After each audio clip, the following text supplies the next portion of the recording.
ஹிட்லரின் மரணம் குறித்து விலகாத மர்மங்கள். இறக்கும் தருவாயில் எப்படி இருந்தார்? போரில் தோற்றுவிட்டோம் என்று அனைவருக்கும் தெரிந்ததால் அந்த சூழல் அழுத்தம் தருவதாக இருந்தது. போல்ஷெவிசத்துக்கு எதிராக தனது கடைசி மூச்சு வரை போராடிய நமது ஃபியூரர் அடால்ஃப் ஹிட்லர் ஜெர்மனிக்காக இந்த மதியம் உயிர் நீத்தார். கடந்த 1945ஆம் ஆண்டு மே 1ஆம் தேதி அப்போது ஒலிபரப்பாகிக் கொண்டிருந்த ஆண்டன் ப்ரூக்னரின் 7வது சிம்பொனியை இடைமறித்து இந்த தகவலை ஒலிபரப்பியது ஹாம்பர்க் ரேடியோ.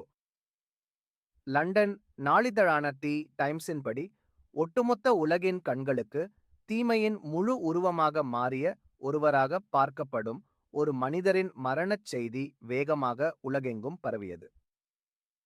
இந்த செய்தியைச் சொல்வதற்காக எங்கள் நிகழ்ச்சி நிரலை இடைநிறுத்துகிறோம். ஹிட்லர் இறந்துவிட்டார் என்று ஜெர்மன் ரேடியோ தற்போது அறிவித்திருக்கிறது. நேரம் வெகு தொலைவில் இல்லை என்பதையே உணர்த்தின. ஆனால் ஹிட்லர் சரணடைவதற்கான எந்த முகாந்திரத்தையும் காட்டவில்லை. நேரம் வெகு தொலைவில் இல்லை என்பதையே உணர்த்தின. ஆனால் ஹிட்லர் சரணடைவதற்கான எந்த முகாந்திரத்தையும் காட்டவில்லை. நேரம் வெகு தொலைவில் இல்லை என்பதையே உணர்த்தின. ஆனால் ஹிட்லர் சரணடைவதற்கான எந்த முகாந்திரத்தையும் காட்டவில்லை. நேரம் வெகு தொலைவில் இல்லை என்பதையே உணர்த்தின. ஆனால் ஹிட்லர் சரணடைவதற்கான எந்த முகாந்திரத்தையும் காட்டவில்லை.